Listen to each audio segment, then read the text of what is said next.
Ya, surga bawah laut Indonesia terancam oleh tangan-tangan nakal yang tega merusak kekayaan laut untuk mendapatkan hasil laut melimpah dengan cara yang instan. Bom ikan tidak hanya membunuh ikan, tetapi juga merusak ekosistem bawah laut. Berikut redaksi kontroversi.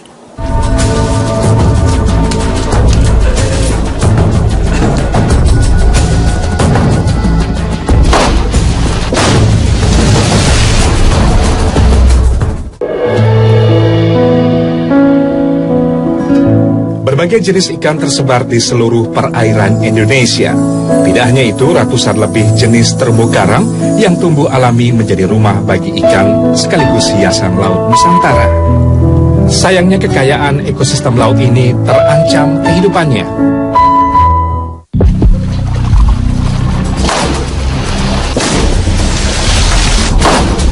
Salah satunya terjadi akibat adanya praktek penangkapan ikan dengan cara yang tidak ramah dan mengakibatkan kerusakan, yaitu dengan menggunakan bom ikan.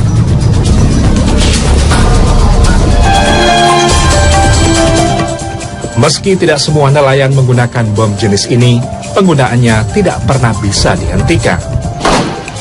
Masih ada oknum nelayan yang nekat menggunakan bom rakitan untuk mendapatkan ikan dengan cara yang instan. Salah satu faktor yang menjadikan praktek ini masih berlangsung adalah mudahnya mendapatkan bahan pembuatan seperti potasium dan belerang.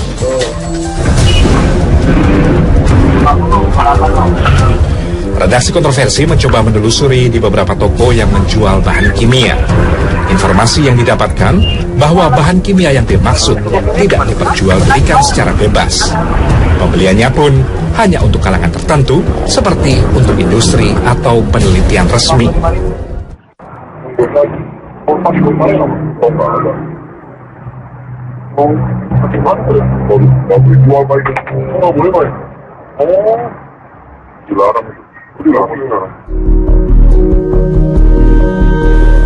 Penelusuran dilanjutkan untuk mengetahui bagaimana bom ini dirakit. Dalam perakitannya, bom ikan dirakit dengan peralatan dengan cara yang sangat sederhana. Meski bahan bom ikan seperti potasium dan belerang tidak mudah ditemukan di pasaran, nelayan memiliki hubungan khusus dengan pihak-pihak tertentu. Atau bisa juga pelaku menyiasatinya dengan cara lain, seperti mengambil kandungan potas dari pupuk. Ya caranya itu ya sekarang itu kan hanya orang-orang yang tertentu aja yang mereka anggap percayalah gitu untuk beli bahan itu. Kalau emang seandainya dia nggak kenal, dia juga istilahnya bisa ngomong tuh nggak ada gitu, nggak jual lagi gitu. Kita periksa dulu kan ini tempat ikan yang mau kita ledakinnya itu. Kalau emangnya seandainya banyak, ya baru kita potong sedikit ujungnya. Nah baru kita siapin kayak semacam rokok gitu untuk nyalainnya itu. Nah setelah itu kan baru kita nyalain, kemudian kita langsung lempar ke tempat sasaran itu. Ledakan yang dihasilkan dari satu botol bom ikan rakitan ini bisa mencapai radius 5 bahkan 10 meter. Karena reaksi antara potasium dan air ini dia bersifat eksotermis, dia menghasilkan panas. Panasnya ini cukup untuk dia menyalakan gas hidrogen, dan ledakan itu akan terjadi apabila dia bercampur dengan oksigen dari udara. Satu botol bom ikan seberat 2 hingga 3 kg ini rata-rata menghabiskan uang sekitar Rp200.000. Namun demikian, hasil yang didapatkannya pun cukup besar dibandingkan dengan mendapatkan ikan dengan cara melaut biasa.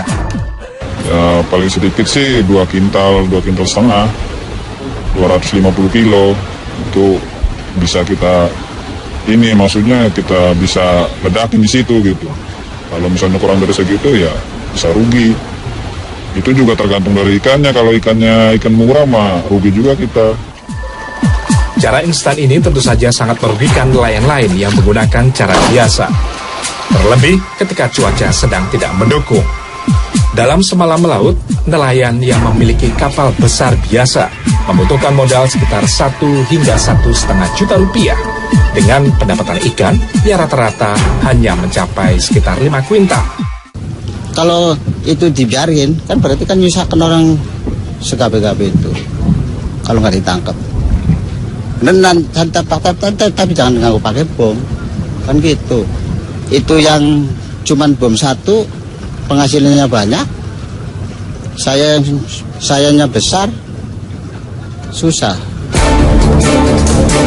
Penggunaan bom ikan merusak struktur dasar laut yang membutuhkan beberapa abad untuk memulihkannya kembali. Ketika terumbu karang musnah, maka hewan-hewan laut dan seluruh habitatnya akan hilang sekaligus mati.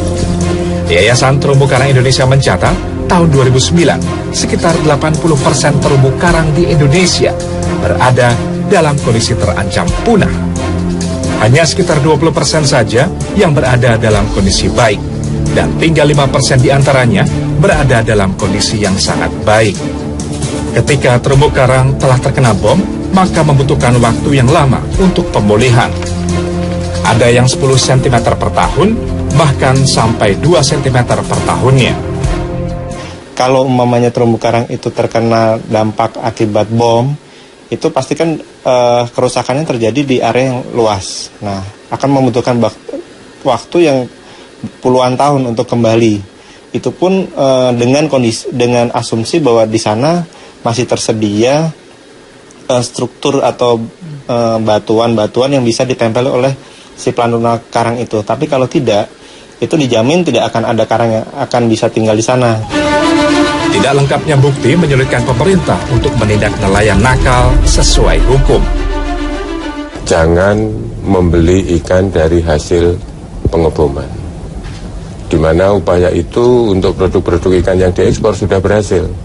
Karena eksportir itu tidak mau membeli sekarang ini kalau ikan itu dihasilkan dari kegiatan yang bisa dikategorikan sebagai kegiatan IUU, illegal, unreported, dan unregulated fishing. Kita komunikasikan ke berbagai pihak terkait termasuk polisi untuk menyetop kemungkinan alur masuknya bahan baku pembuatan bom itu sendiri. Kekayaan laut kita adalah milik bangsa yang patut dijaga sekaligus dimanfaatkan untuk kesejahteraan masyarakat. Jika hal ini tidak bisa dimanfaatkan, suatu hari nanti kekayaan laut kita hanya akan menjadi cerita bagi anak cucu. Tim Liputan Trans 7.